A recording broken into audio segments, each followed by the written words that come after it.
सारी दुनिया के लोग कोई बीमारी आता है तो भगवान देता है। हाँ जी, भगवान ने हमें क्यों दिया है, हाँ जी। ऐसे पूछते हैं। तो इतने बुढ़ापा में हमें क्यों देता है भगवान? तो भगत कहते हैं, ज्ञानी आत्माएं कहती हैं। तो लोग तो कहते हैं भक्त लोग हैं, बाहर के लोग हैं, बाहर के लेकिन लोग यहाँ नहीं, शूटिंग में कैसा हो गया? यहाँ ब्राह्मणों की दुनिया में ऐसे नहीं है। जो कोई दुख पड़ता है कहते हैं भगवान हमें दुख दे रहा है, तू ही दुख देने वाला, तू ही सुख देने वाला। भगवान चाहे तो क्या नहीं कर सकता है, हमारा दुख दूर नहीं कर सकता है। अरे आखिरी जन्म में दुख नहीं होगा तो किस जन्म में दुख होगा? आखिरी जन्म में जो दुखी नहीं होगा वो पहले जन्म में सुखी कैसे हो जाएगा? आखिरी जन्म में जब भगवान आकर के मिला हुआ है, भगवान की छत्र छाया मिली हुई है, तो कितना भी दुख आ जाए कोई चिंता नहीं होनी चाहिए, सदैव हर्षित मुख रहना चाहिए। यह है पावरफुल आत्मा की निशानी। बाप का पावरफुल बच्चा है, उसे फकुर रहता है क्या कि दुखी को भगवान मिलता है। जो सुखी साहूकार हैं दुनिया के, उनको भगवान नहीं मिलता। भगवान गरीब निवाज है या साहूकार निवाज है? गरीब निवाज है। तो दुखियों को मिलेगा या सुखियों को मिलेगा? दुख में सुमिरन सब करें, सुख में करे न कोई। ये तो दुनिया की रीति है। सतयुग त्रेता में देवताएं सुखी होते हैं तो भगवान को याद करते हैं क्या? नहीं याद करते। इस दुनिया में भी जो सुखी साहूकार हैं उनको भगवान की दरकार नहीं है। उनको तुम ज्ञान सुनाने जाओ, संदेश दो कि भगवान आया हुआ है, भाग पैसे लेने आया हुआ है। हाँ जी।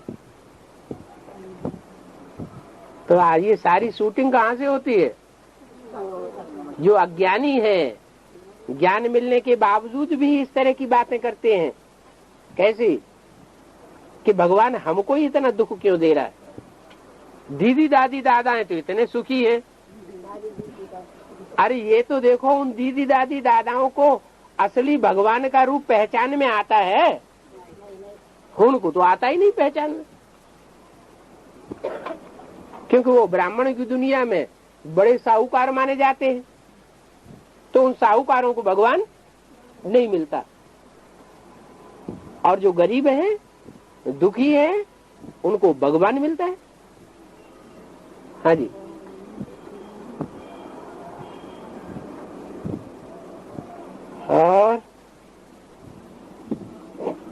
और भी पॉइंट है कल का मुरली में।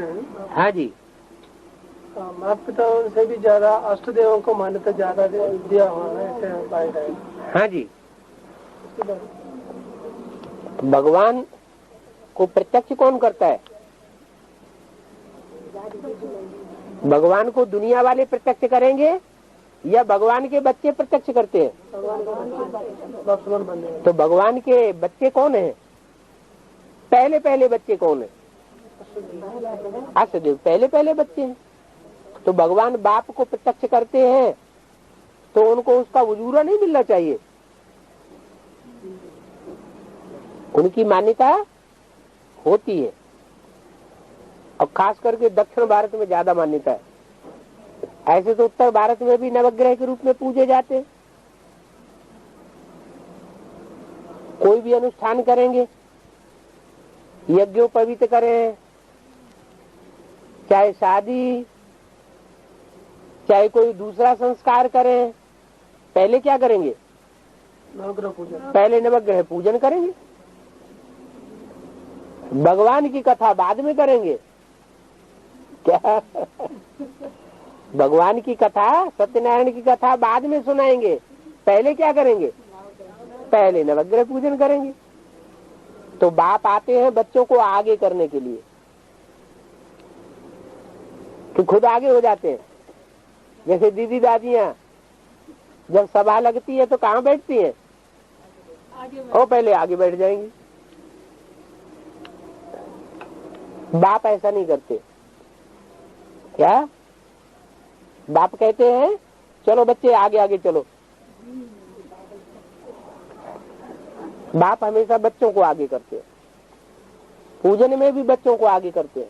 ये अष्टदेव तो माता पिता दोनों को बराबर ये देते हैं। हाँ जी, देवता है तो माता पिता दोनों को मानेंगे या सिंगल की उपासना करने वाले होंगे? है जो सिंगल की उपासना होती है वो किसके द्वारा होती है? देवी की पूजा करते हैं, देवी के लिए बोलते हैं जय माता दी, पिताजी उनको क्यों भूल जाता है? रावण संप्रदाय है, रावण है, वो सीता की चिरौरी करने जाता है, क्या सीता को हरण करने के लिए जाता है, तो भगत है, तो ठगत है बहुत बड़ा, भगत है तो बड़ा ठगत, सीता को ठग लेता है।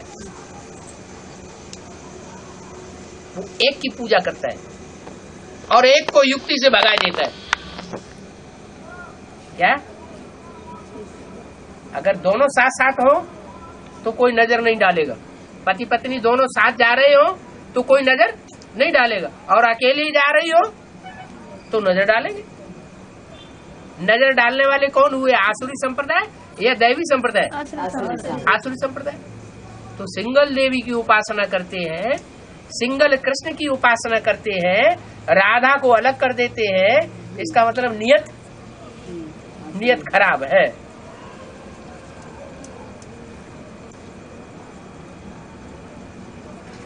और इसलिए मुरली में बोला है देवी की पूजा करने वाले पुजारी हैं रावण संप्रदाय। तो क्या लक्ष्मी देवी नहीं है? कौन सी देवी के लिए बोला? महाकाली, जगदम्बा, जो भी और देवियां हैं उनके लिए बोला गया। लक्ष्मी के साथ तो नारायण होता है, उसकी बात नहीं है। हाँ, और हाँ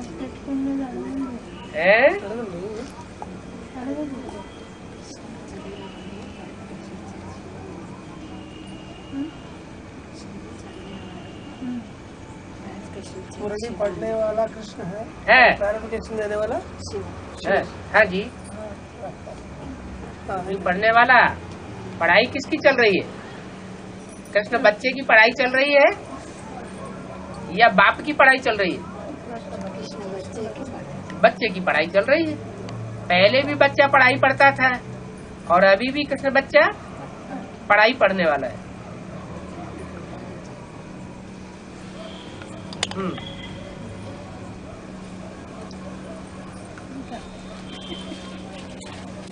और भक्तों को कहेंगे कि कृष्ण की आत्मा पढ़ाई पढ़ रही है तो उनको गुस्सा आवेगा। अरे हमारे ये कृष्ण भगवान को कहते हैं कि पढ़ाई पढ़ने वाला है।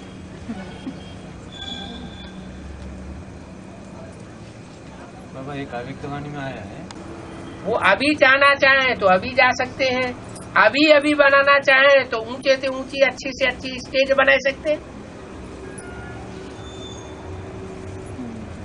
उनको 1 सेकंड में निराकारी बनने में देर लगेगी क्या?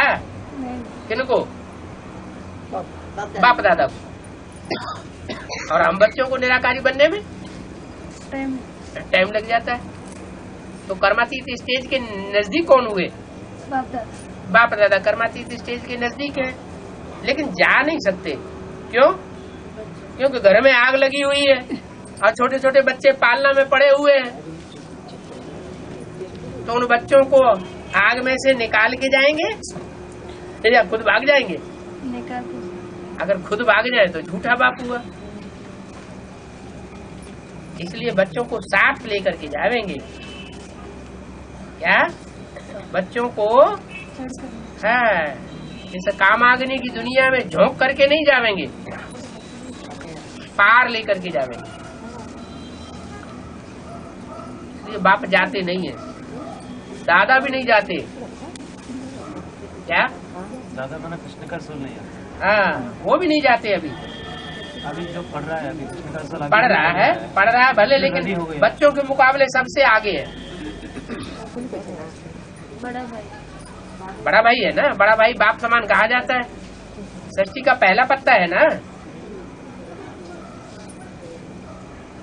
तो चाहे तो बाप दादा वापस जा सकते हैं, लेकिन बच्चों के संग के रंग में आते हैं, तो बच्चों का जब संग का रंग लेंगे तो बच्चों के पाप कर्म भी उनके साथ जुट जाते हैं।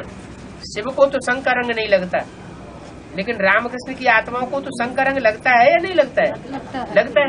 तो बच्चों के संग के रंग में आते हैं, बच्चों की अवस्था नीची है, तो बाप दादा की भी अवस्था बीच बीच में नीची होती है। लेकिन तो राम वाले लेकिन वो तीखे दौड़ने वाले हैं, क्या वो पुरुषार्थ में तीखे हैं, इसलिए भले अवस्था नीचे गिरती है और बाप के संग के रंग से फिर जल्दी ऊपर उठ जाती है।